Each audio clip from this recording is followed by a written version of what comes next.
Santana stated, quote, "I know it sounds new age, but in my meditation, this entity, which is called Metatron, he said, we want to hook you back to the radio airwave frequency. We want to reach junior high schools, and universities." Carlos Santana said that these spirits, which as we shall see in a little bit, were actually devils, had supernaturally brought different musicians to him and worked in the musical arena to bring them all together for this Landside album appropriately called Supernatural. Santana said, "I heard this entity wanted me to know I would be hooked up with the right writers, musicians, and producers for the purpose of reaching high school and college kids, so my inner instructions were clear." He said that Eric Clapton wanted to know if he could play on the album. He said all the people who played on the record said that they had heard my music before I called them, or that I appeared to them in dreams or something. Santana said they knew what was coming before they got the call.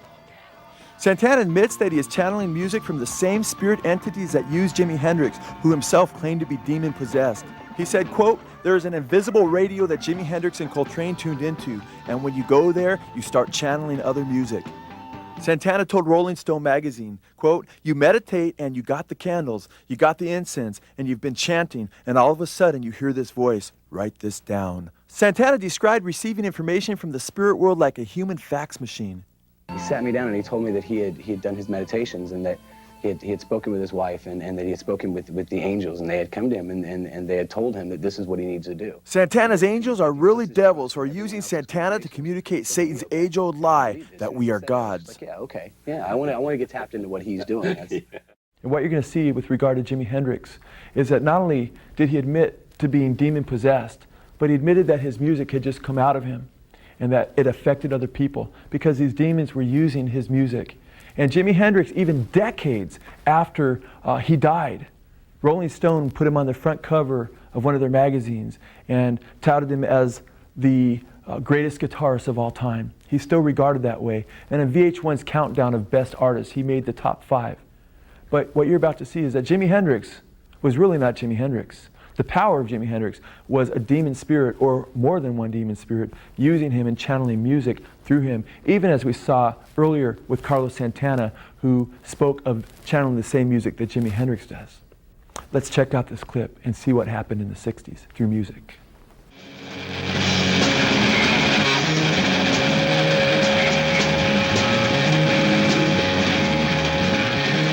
Jimi Hendrix, who claimed to be a voodoo child, stated, quote, "Things like witchcraft, which is a form of exploration and imagination that have been banned by the establishment and called evil, is because people are frightened to find out the full power of the mind."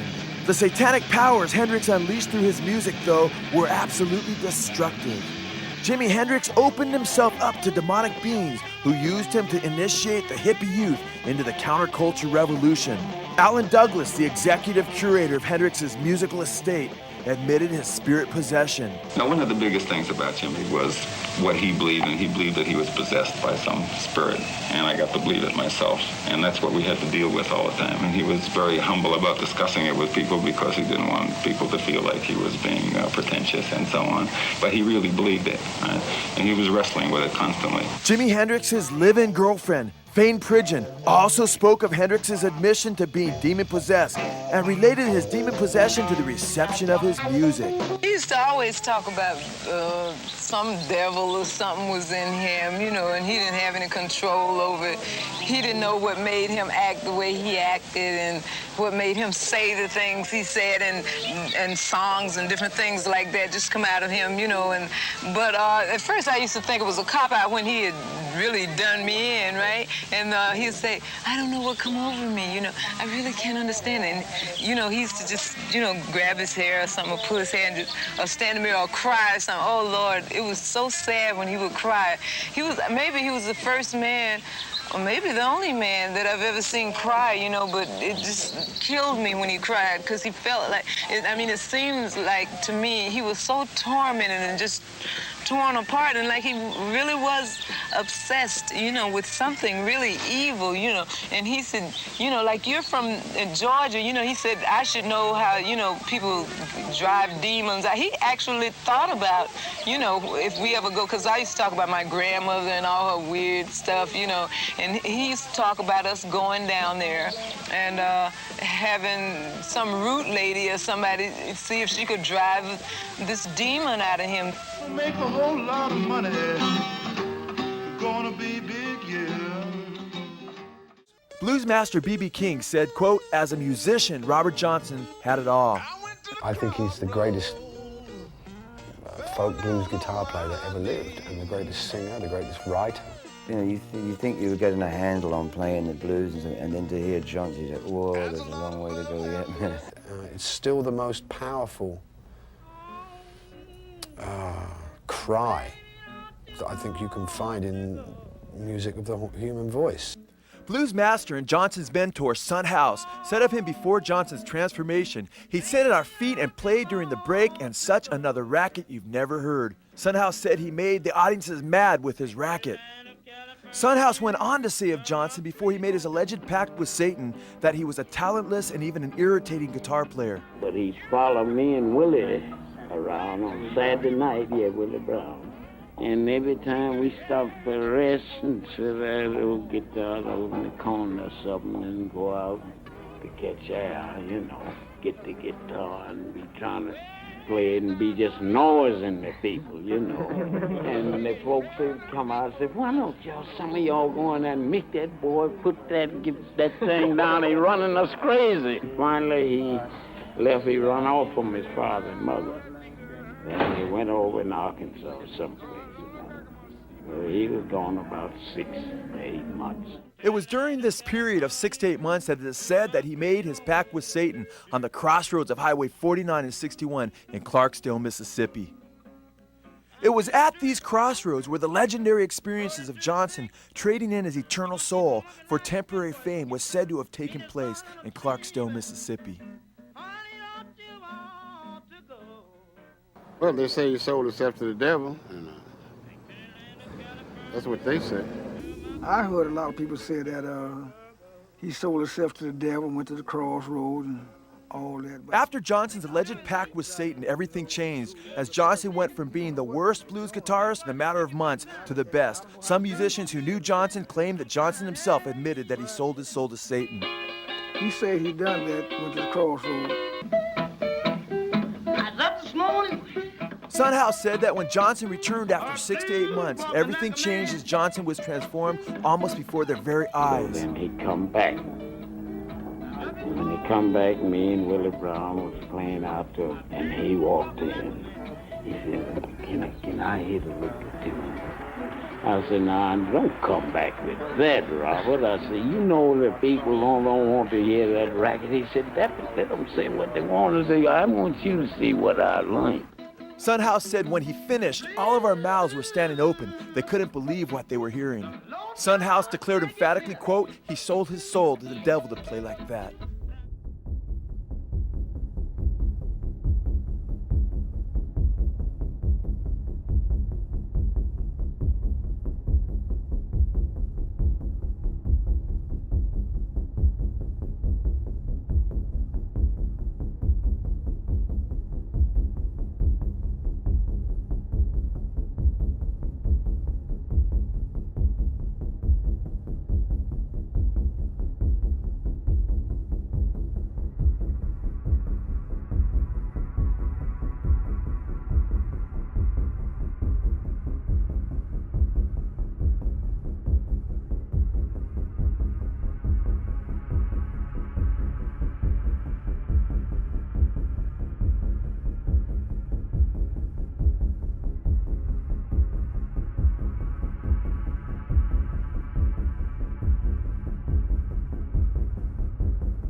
Forward.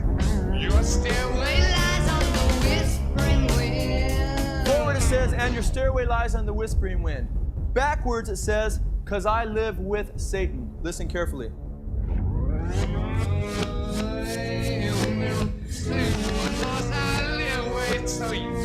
The demons lift up, because this isn't Led Zeppelin, this is spiritism, and spirits working through Robert Plant. Backwards, they lift up the backwards path. Backwards, it says, here's to my sweet Satan.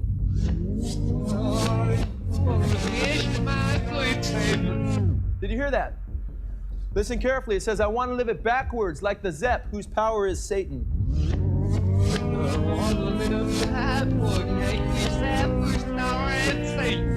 Did you hear that? Then it says, he will give you 666.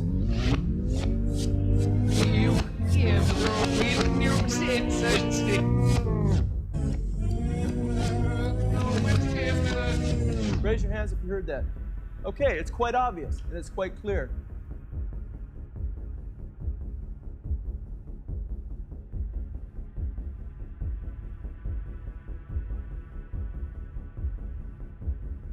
I struggle with some of the lyrics from particular periods of time, and I don't know, the musicality and the construction of it is it's peerless. But maybe I didn't quite feel the same about the lyrics a little bit later on in life as I got a bit further down the road. Maybe I'm still trying to work out what I was talking about. Maybe you were channeling, Robert. Channeling is a good one, yeah. Owen Glendower is, that's where it came from, yeah. We have already seen that Page admitted, I've employed Crowley's system into my own day-to-day life, and that is the way big names are made these days. Crowley's system was to establish contact with demons, spirits. The biography Hammer of the Gods states that Jimmy spent his days in his suite with his shades drawn and candles lit. He spent his days and nights wide awake, holding his guitar, waiting for something to come through. Robert Plant admitted that his reception of the song was automatic. In the occult, automatic writing takes place as a demon channels a message through the human medium. He must have written 3/4 of the lyrics on the spot, said Page. He didn't have to go away and think about them. Robert Plant admitted, Page had written the chords and played them for me. I was holding the paper and pencil, and for some reason I was in a very bad mood. Then all of a sudden I was writing out words. There's a lady who's sure all that glitters is gold and she's buying a stairway to heaven. I just sat there and looked at the words, and then I almost leapt out of my seat. Stairway to Heaven is actually laced with backwards satanic messages. We are talking about words that say one thing forward, and then when those same words are played backwards, there is yet another intelligible message. This satanic phenomena goes far beyond the scope of human ingenuity and is demonically inspired. Bob Garcia of A&M Records stated, quote, it must be the devil, because nobody here knows how to do it. Here we see Robert Plant, while singing Stairway to Heaven, telling his fans that sometimes words have two meanings, as he signs with his hands that they are both forward and backwards. There's a sign on the wall, but she wants to be sure, 'cause sometimes words have two meanings.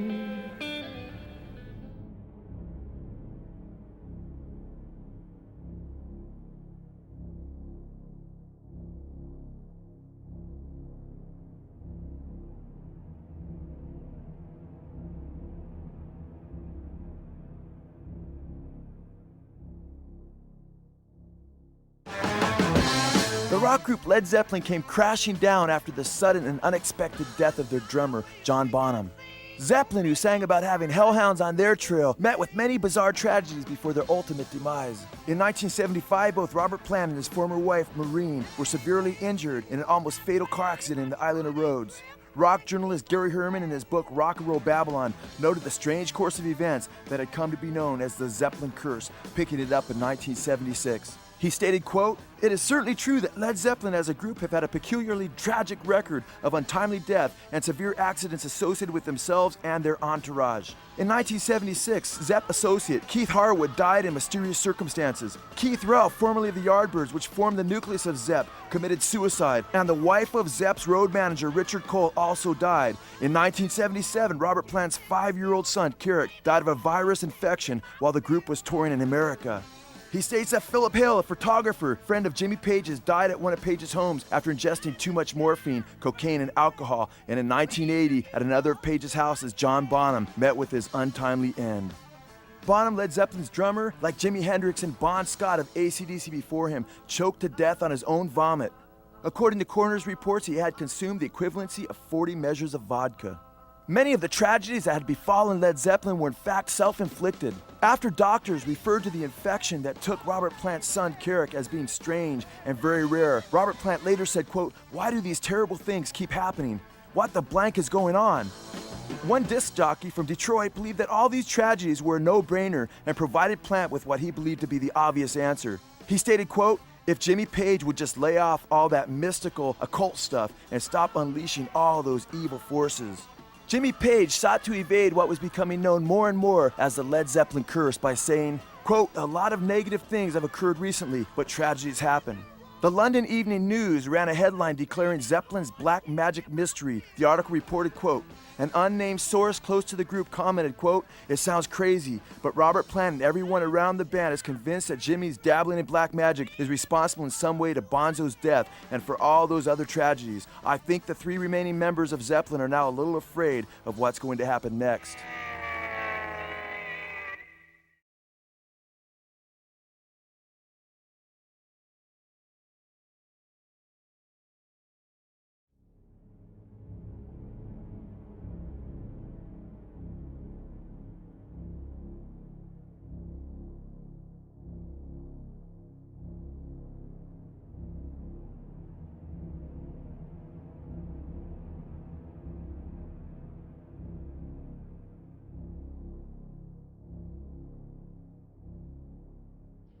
And as we talk, the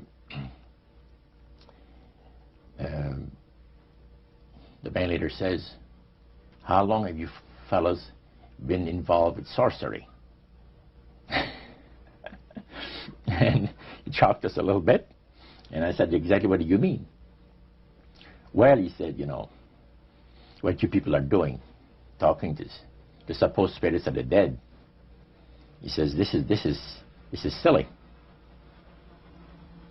And this man had been at the seance with you. Yeah, oh yeah. And he's telling you that it's silly what you've just done. Because see, my wife, he says, goes to these seances because she gets comfort and she gets something good out of it, good feeling out of it. And she lives for what the spirits, are going to see that the future is going to be like. To me, he says, "I can't bother with this stuff." He says, "I want power. I go right to the source of power." And he says, "How do you think that I became famous the way that I am?" Well, I said, "You must have had some good luck." Well, he says, "There's no such thing as good luck." He says, "There's either some power working for you somewhere, or you don't get ahead in this world. Not in my type of occupation." So it went from there. We got talking about spirit worship. Did it intrigue you? Or did it make you want to find out more about what exactly he was talking about? Yeah. So he said the supposed spirits of the dead that you're talking with are demon spirits. They're fallen angels. They're beautiful beings. Just set it out, just like that. Oh, yeah. It didn't make you uneasy when he said they were... Well, it shocked you a little bit, something that you first hear mentioned to you. He said, "You guys have got a great future ahead of you. Because we've been told, the high priest of our society, secret society, has been told that the master has very special plans for you too." Now, what did he mean by the master? Satan. And we were interested to hear more about it. And he told us, he says, "Look, we worship spirits.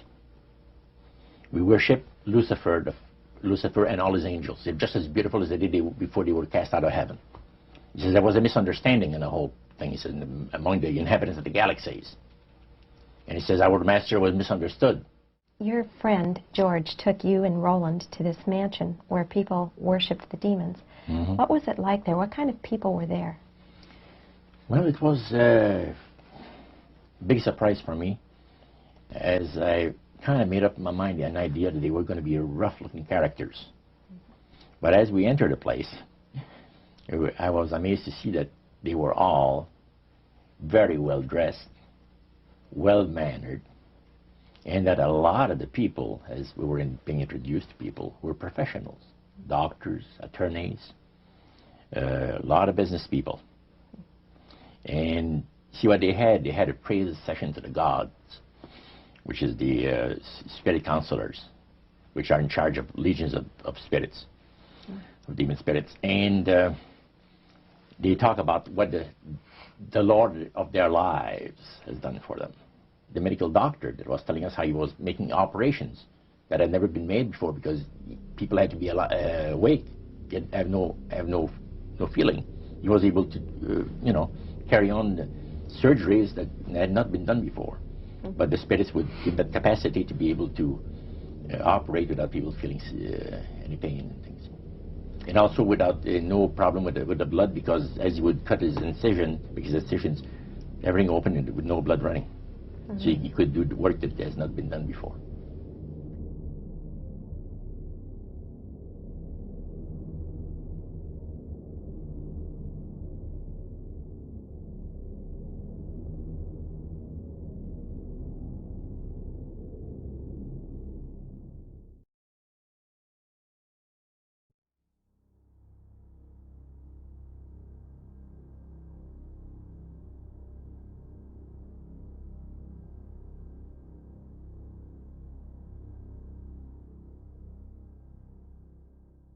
This thought kept creeping to my mind.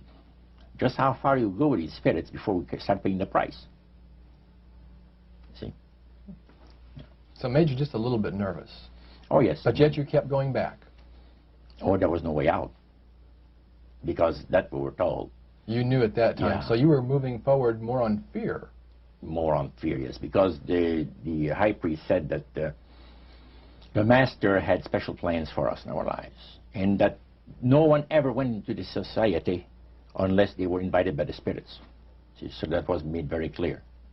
And he also expressed to us the danger, explained to us the danger of going against the will of the spirits.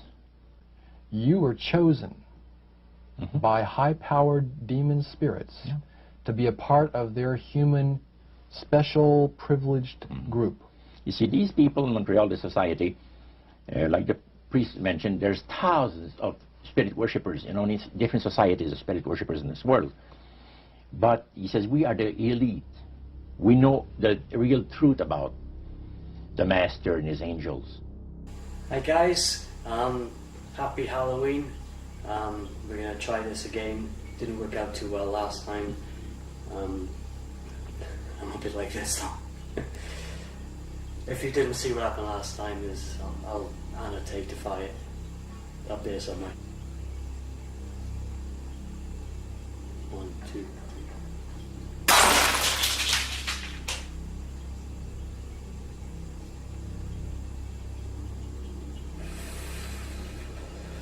I didn't swear. I don't know. I'm tempted to run out the garden. I really can't do anything with that anyway. The noise is going on.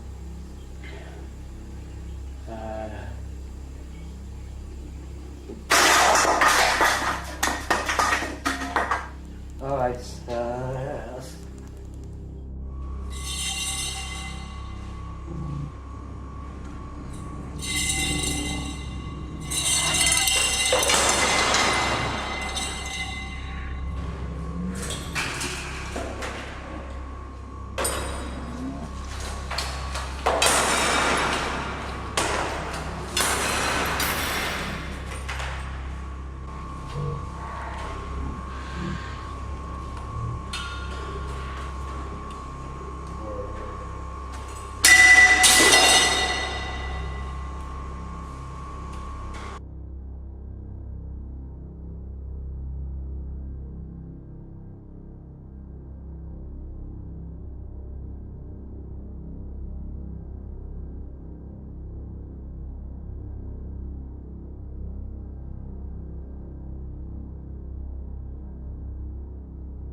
Excellent. Thanks for doing this, by the way. Okay. Yeah, look at me. Yeah, I'm very happy for you now to do this yourself. Look at my hand. And you can just start to get yourself into a nice, relaxed, sort of like a trancey medium state that they used to go into, so that the spirits can just play. Excellent. Very nice. You put your hand there, and your hand there, and your feet flat on the floor. Very good. Going to move these around you, closing the curtains on all sides.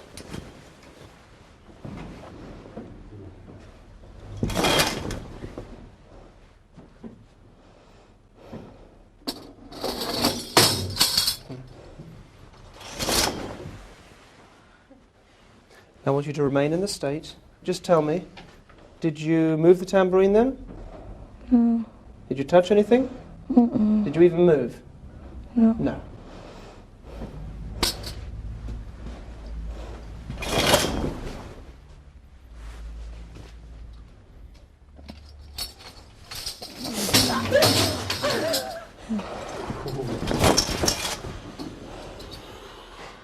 Be absolutely honest. Come back to me first of all. Just open your eyes. Just come back to me. Come back to me. Good, thank you. All right. Did you touch the tambourine? No. No. Did you throw it out the curtain just then? No. No.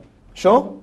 Yeah. Okay, come out for a second. Would you absolutely swear blind that you did not touch that tambourine? I'm positive, yeah. All right. Did you move at all? No. No. All right. Excellent, thank you. Oh, where's it gone? It's over there at the moment. You heard it? Did you hear it move? I heard noise. You heard noise, but you didn't touch it? No. All right. Let me just show you first of all. There's a CCTV camera up there. Okay. We were actually filming that from above. I want to demonstrate something to you here and show you exactly what did just happen in the spirit cabinet. Follow me up here. You need to turn so you can see this. Do I need to rewind this? It's rewound. It's rewound, okay. Just stand here for me. Okay, now first of all, that is you, yes? Yes. Not an actress we've got dressed in the same clothes. That is you, yes? No, that's me. Putting your hands on your legs. And your feet flat on the floor. You definitely didn't touch the tambourine? I didn't touch it. All right, okay.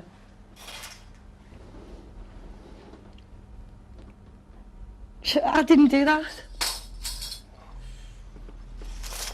I didn't do that. That's you, yes? Yeah.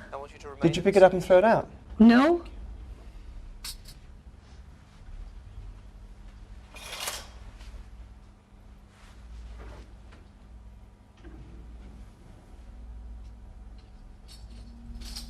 I swear to God, I didn't do that.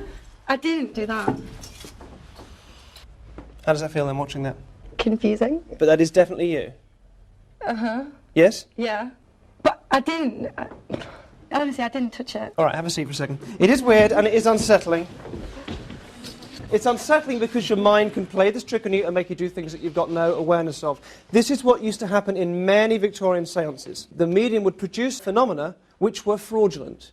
But she herself wasn't really a fraud because she had no memory of doing it, she had no awareness of doing it. She absolutely believed they were real. This is called unconscious fraud. And it explains a lot of these things that went on in Victorian seances. Thank you for doing that. I realise that's a bit freaky to see. Okay. Yeah. So, do you want to go? Me? Mm-hmm. Yeah, okay. Okay. Okay, How'd you cool. go? Cool. Excuse me. Thank you. Take a seat just there for me. Okay. In the spirit cabinet. So first of all, we're going to rule out the possibility of any trickery. I'm going to ask you to keep your eyes open. Right? You'll be able to see everything. And I'm also going to rule out the possibility of unconscious fraud by restraining you in the chair. Okay. Okay? Yeah.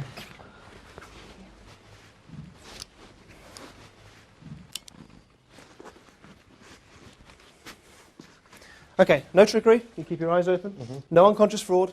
He can't move. Okay? Yeah, just checking it's tight, yeah. Great, Yeah. okay. So we're just going to give him a few seconds. And did you just move the curtain? No. Did you all see that? Absolutely. Well, you can't because you can't move your No, hands and you can't kick that high. I can't reach all right, it at all. okay.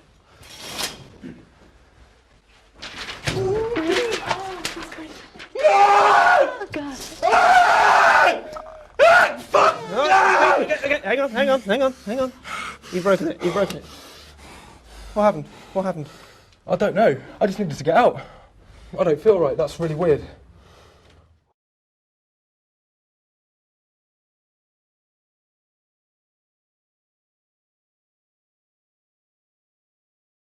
Now just look at me. And what's really important here again is that you can allow yourself just to get into a kind of a comfortable, relaxed trance state, which is exactly what the mediums used to do. They used to get, that's very good, thank you. Just let your eyes close and your head drop down. Okay, great. So, what I'd like you to do, and can we get sound contact with Sally, please? Sally, can you hear me? Yeah. Sally as well, I'd like you to pick up the board and pen. Okay. Take the nib off the pen. Yeah. And hold the end of the pen just against the board, and at home do the same thing with the end of your pen against the paper that you're leaning on. I'm going to start trying to get a bit of information about which spirit, which one of the students we might be contacting tonight, all right? And we're going to try and get where the student lived, what city they came from. So Amy, all you're going to do is just to imagine whatever the spirit is that you have in mind, whatever student drew you in through her or his picture, just to begin to move your hand now. And it's a city that you're going to write, but don't think about what you're writing. And also, Sally, as you do this, just allow your hand to write. It doesn't matter what you write. Okay. You just allow the hand to move wherever it wants to go.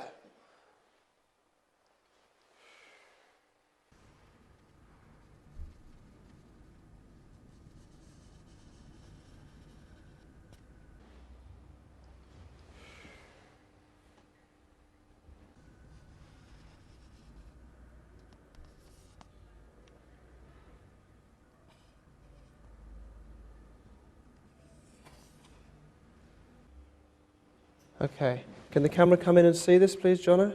Can we come in and see this? All right, that's fantastic. I'm going to turn this slightly so the camera can see. Okay. Now, I'm not going to mention the name of the city, but what I'd like you to do is just to come back to me and just open your eyes. Great, thank you so much. And I'm just going to show everybody here what we've got. Okay, I'm not going to say what it is because I don't want Sally hearing in the other room. Any particular reason why you wrote that without saying what it is? No, I sort of put the pen to it and it sort of did it without even thinking. It was like sort of doing it for me. It was really weird. Really? Yeah. Okay. Now, it's a big city, but obviously you could have written absolutely anything. I'm going to go over to Sally and find out what she wrote. I'm going to open this now so we can see her. I didn't want that influencing you. Sally, just tell us, what city did you write? London. Can you hold it up and just show the camera just so we can see that? Yeah, I'm not sure if it's the right way up, but there you go. Well, that's amazing. I mean, London, I suppose, is a fairly large, obvious city. Maybe that's why you both wrote it. I don't know. However, 2 out of the 12 students, only 2, in fact, did come from London. I'm not going to say which 2 they were because I don't want to influence anything that happens later on. We're now going to take a break. For the next part, you're going to want to get a wine glass and some letters of the alphabet to put around in a circle around the glass. You can use Scrabble tiles or you can just use bits of paper with letters written on them. We're going to use a Ouija board in the next section. If you don't want to do that or you don't want to watch it because you've got objections, religious or otherwise, that's fine. Just please switch off and do not watch the rest of the show. Okay, so a spirit would always announce its arrival at a seance by causing a bell to ring. Okay? And this is a spirit bell. You can see it's just a metal frame with a little bell on the top there. The cup here is actually an athletics prize that we tracked down for the year that the suicides took place. The idea is that you use objects which will be familiar to the spirits or somehow from the same period. The ball is actually a seance ball. The idea is it's fairly light and sort of easy for the spirits to affect. Okay? You can see they're all daubed with luminous paint. This is so that you can see them in the dark. So now one of you has to be a medium for the purposes of the seance. It's not going to be me, but I will help you and guide you through it. So I'm going to choose one of you at random, and I've got 11 cards here for you. Sally, I don't think you should get through this. So I'm going to draw a cross on one of them, mix these up, and basically just ask you each just to take one. Don't look at them yet, but whoever's got the cross will be the medium, all right? So if you just sort of spread them out a bit on the table, and just pull them over to you, but don't look at them yet. Now, obviously none of you is a medium nor has trained to be one, but whoever holds the cross at the moment will absolutely become an effective medium for this seance. That means you will be able to channel the spirit of Jane, and when I talk to you, you'll be able to answer me as Jane and absolutely be her. Okay? So just all turn over your cards. Who's got the cross? Holly, can you just show the camera just so... Great. Thank you. All right.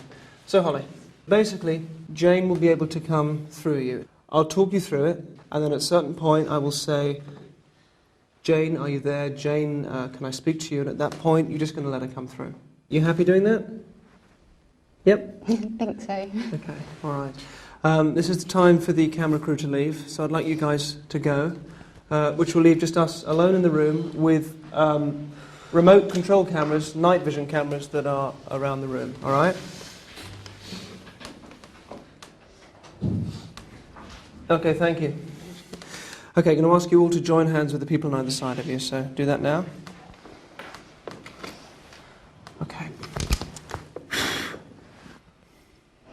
Everybody just take a deep breath in and out. And in. You're breathing at the same rate and speed as each person on either side of you. Not only that, but you're breathing in unison with everybody in the circle. You must now keep this circle unbroken. You keep tight hold of the person on either side of you. Whatever you do, you keep the circle unbroken. And Holly, as we do this, I want you just to begin to allow Jane's presence to just form.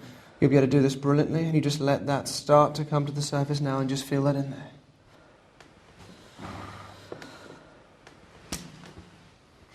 What I want everybody now to do in the room is to move into a welcoming state. I want you to think of a time when you've really been eager to see somebody, maybe somebody you're meeting at an airport that you haven't seen for a long time, somebody that you are in love with, or somebody that you really want to see and you really want to welcome them. And Jane, we welcome you here in this room. The 13 of us welcome you here. Everybody now, again, just focusing on the breathing as well, with your eyes open, breathing in. And then letting it out. And in. And out. And Jane, now as we sit here in this room, we welcome you here. We make this a place of welcoming for you. Holly, I would like you to say to Jane now that she is welcome to be here in the room. Will you say that for me? Jane, you're welcome to be here in the room. That's right. Absolutely welcome. Just here in the room, Jane. I want you to feel comfortable.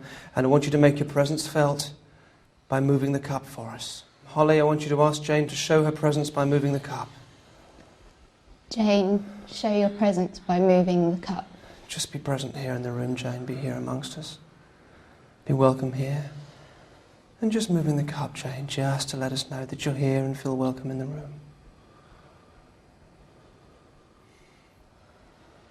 Okay, we're going to turn our attention to the ball instead. Everybody focusing on the ball. Jane, just allow your presence now to be felt just by moving the ball for us so we can see that you're here. Holly, ask Jane to show us that she's here by moving the ball to let us know that she's here. Jane, move the ball to let us know that you are here. That's right. As we welcome Jane into the room. Just allowing that presence to be here. Okay. Let's turn our attention back to the cup. Okay, all right. Okay, keep the circle unbroken. Keep the circle unbroken.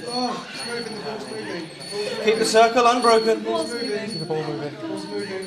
Oh my God. Keep the circle unbroken. Keep the circle unbroken. Oh my God. Keep the circle unbroken. Keep the circle unbroken.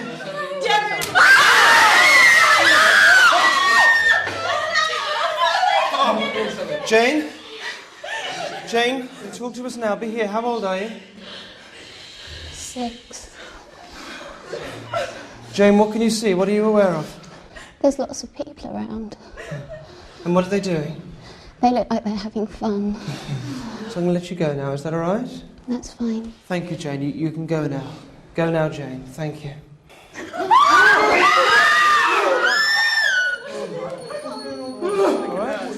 Okay. What happened? I'm going to light the candle. Keep the circle. I'm going to just unbreak the circle here, and I'm going to light the candle. Are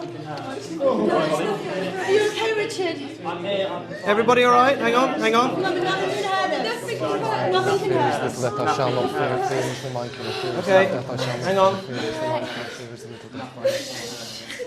Okay, so I'm going to turn the light on. Shit, okay. We're going to bring the camera crew back in. Can we get the crew in, please? Can we just bring the camera crew? What, everyone screaming? I just heard these two screaming. I was screaming. Fucking hell. Did anyone else feel that? No. Yeah. Did anybody else see that ball coming straight Yeah, from my head? It was above my head. Are you alright? Are you okay?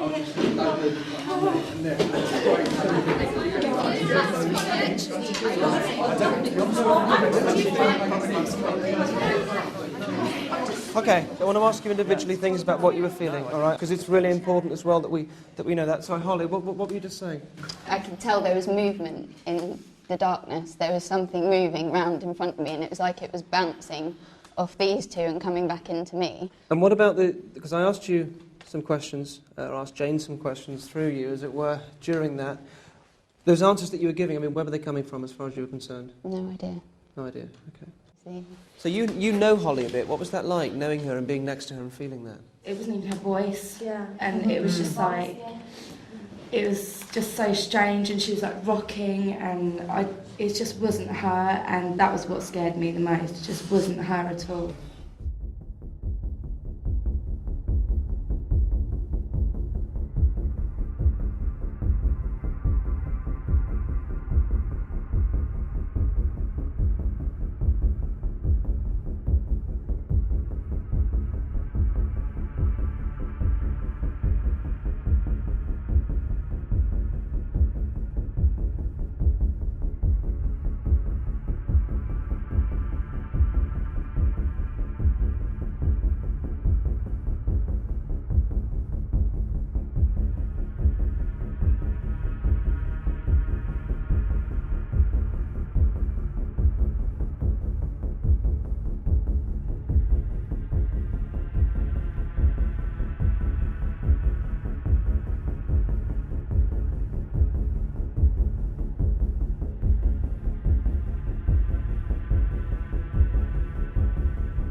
Okay, keep the circle unbroken. Keep the circle unbroken. Keep the circle unbroken. Oh my god. Keep the circle unbroken. Keep the circle unbroken. Oh my god. Circle unbroken. Keep the circle unbroken.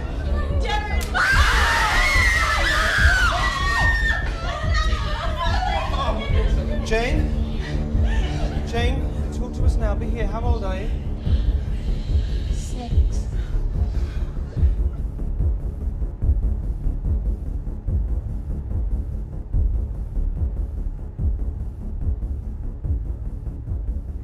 You don't do anything. You just listen right now. Hey. Okay? In the name of our Father in heaven and His Son, the Lord Jesus Christ, we just pray right now for the peace and comfort of God to come upon Rebecca. I pray that her mind may be opened, and we make every evil spirit subject to the Lord Jesus Christ. And all the work of the Satanists in her life, we command that it come to an end in the name of the Lord Jesus.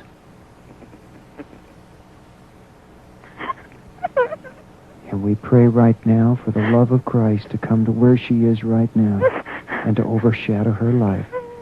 And I place the blood of Christ on Sally right now. On Rebecca. I place the blood of Christ on Rebecca right now. I place the blood of Christ on Rebecca. You are bound by the authority in Jesus. You are bound. In Jesus' name you are bound. I rebuke you in the name of the Lord Jesus Christ. You are bound. And Rebecca is being loosed. Rebecca is being loosed by the power of Jesus Christ. Don't worry, Rebecca. God is in control. Don't you worry. Who are you? Who are you? The keeper? You are subject to Jesus Christ. You are subject to Jesus Christ. Keeper and guardian, I bind you in Jesus' name. Keeper and guardian, I bind you in the name of Jesus. God did not have her call me by an accident, and God would not have thousands of people praying right now.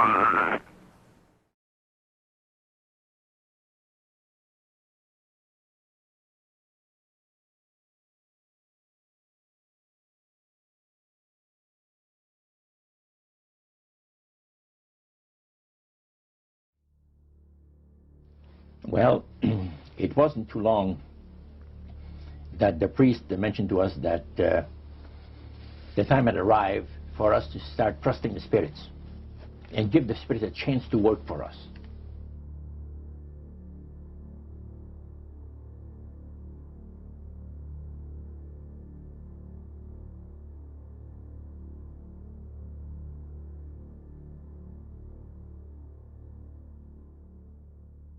I've heard of mediums in the past, and I've seen some on TV, but I never believed that it was real.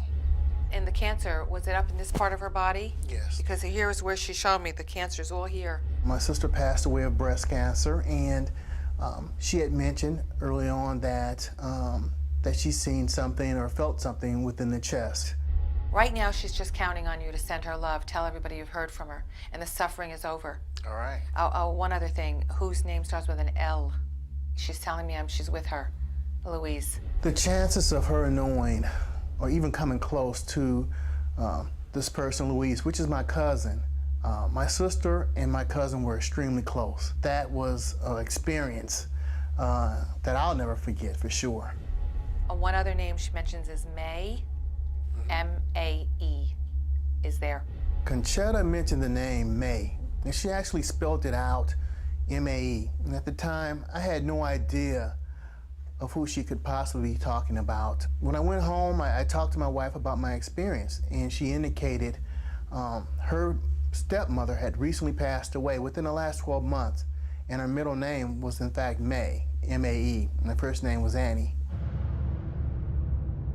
And I wanted not to believe. I wanted badly not to believe, but as a result, I just could not deny that she was right on. She showed me a teapot. So she shows me the teapot, and she said, just show it to you. That's something you would understand. She mentioned, what does a teapot mean to you? Your mother saying a teapot. Well, we always had tea with my mother and my father, and everybody would come over, and teapots are extremely important in our family. And when at my mother's funeral, we had a little teapot sitting on a table right by her casket. Necromancy does not consist of conjuring the spirits of the dead. The reason being that man is totally mortal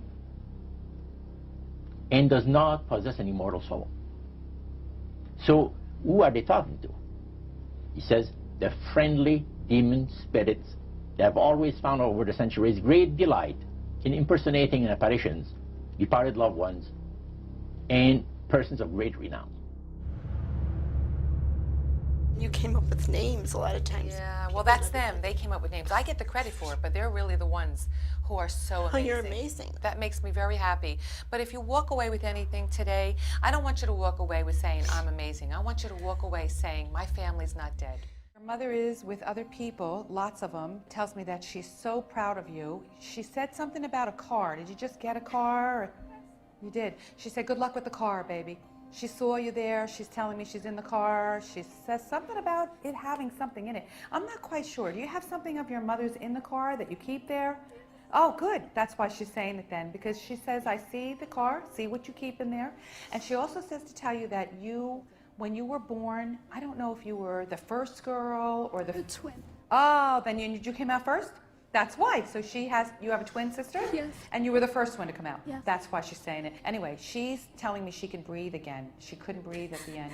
And the fact is that really tortured you, that you could see her struggling like that. And she's saying, tell my daughter that it's paradise. The paradise of God is beautiful. And she's with parents of hers that she loves very, very much. And that you would be happy to know that they're all together. They're all together. And you've kept a box of pretty pieces of jewelry that belong to her that she's really glad that you've kept. And she keeps telling me, you're going to be all right, darling. You're a good girl, and you're going to be all right. And that she loves you all. I don't know how to put this in any other words except to say, I love you so much, my father. I love you so much, my beloved parents. But this was a daddy's girl. There's no question. She was a daddy's girl. And you took care of her every need, every time. Thank you, she's saying. Thank you. I remember. I remember. You're always asking, do you know how much I love you? Do you know how much I love you? Daddy loves you. She says, Daddy, I know. I know. And she keeps telling me to answer that question for you, because when you're alone, you ask her all the time. She tells me that you just recently moved some photographs around. She saw you moving some photographs. She saw you standing there, and you were standing there lingering, looking at the pictures. It was of great joy to her because she was speaking to you in your subconscious. The two of you are wonderful parents. Please remember that always. There was nothing more you could have done. They want you to know that. She also says that there's something about it looks like a cruise. Are you both going on a cruise, or are you doing something by the boats, or? Yeah, we have a family cruise every 5 years. Okay. And we didn't want to go this year because of the car, and she wants us to go. Oh my God. No, she wants you to go. Please. Did you ever witness an event where necromancy, or even something that would be popularly called channeling today, took place, where you actually heard the voice of someone in response to someone's questions? Yeah, a number of times, but there was one time in particular that fascinated me because it was unique. And so he asked the questions of one of these human beings that was channeling. Oh yeah, the voice changed and everything. The voice changed of the person completely. Okay. And it identified itself as a spirit guide. Oh yeah, spirit counselor, yeah. They have told me that they are extraterrestrial intelligences from another star system, I guess is the closest thing you could say, and yet they're also multidimensional beings. Even though they do have physical forms, they're not quite the same as ours are. And there are others, too, that I've seen that are extraterrestrial, that look different from them, but they seem to work together. Another channeler, Pat Rodegast, channels a spirit called Emmanuel. In her book simply called Emmanuel's Book, Rodegast describes her first encounter. The first time I saw Emmanuel, he appeared, as he still does, as a being of golden light.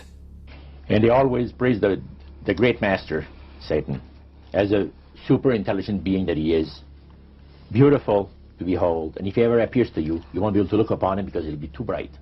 It'll just ruin your vision.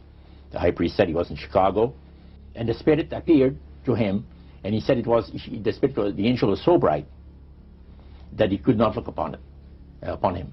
And he says after he picked up the phone to dial, he couldn't dial the phone because of the fact that his vision was so terribly blurred by the light, the beautiful light of the bright being.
And there was nothing normal when patches of light floated over the scientists' heads and slowly changed into spectral forms. The diffused patches of light would take the form just of a human face, moving round the room with the direct voice very, very faintly coming from the diffused patch of light, and the lips moving again very faintly. And even more remarkable forms were to appear. They looked like angelic forms. Is that what's under my hands? Oh my was very fortunate that one came and landed on my hand.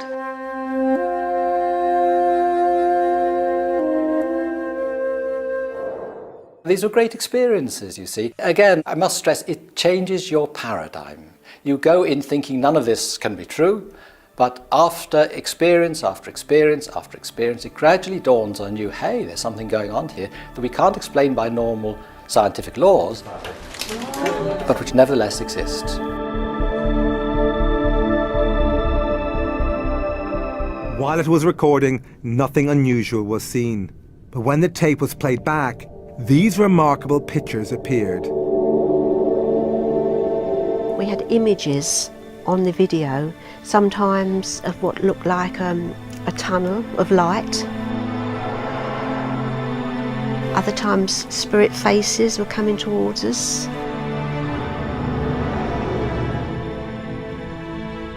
Sometimes what appeared to be a doorway moving.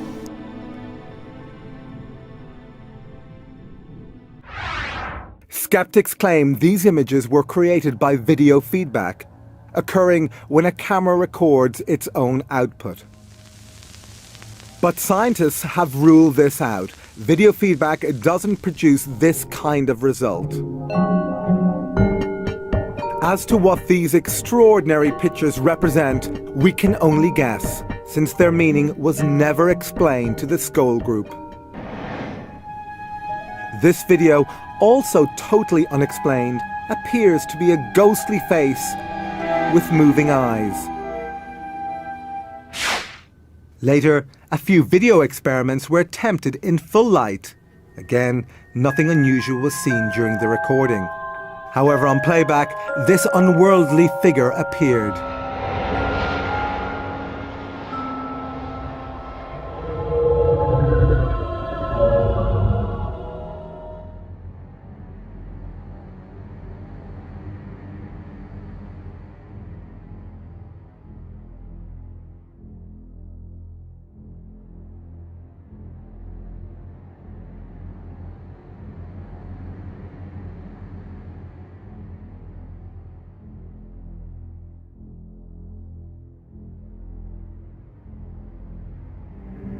And you really felt something for real. It wasn't just a... You didn't touch me?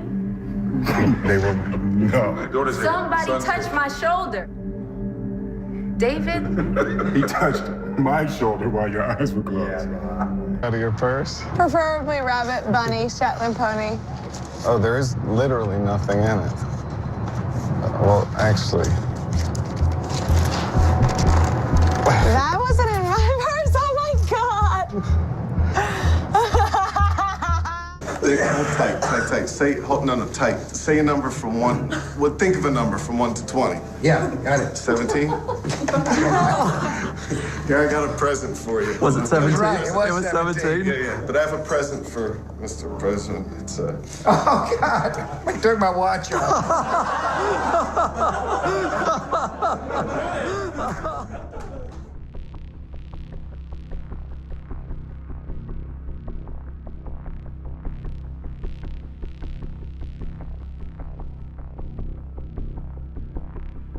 I think we're being set up for something very serious and very big by some very powerful secret societies that very well could have extraterrestrial or otherworld intelligence guiding it. I am very fearful for the world we live in. I want to know who's behind this new world order, who put the Egyptian pyramid on the dollar bill. Is any part of our government actually working with aliens, if you want to use a shorthand term? It's not a good term, but let's say aliens. I'm leaning in the direction of saying yes, probably.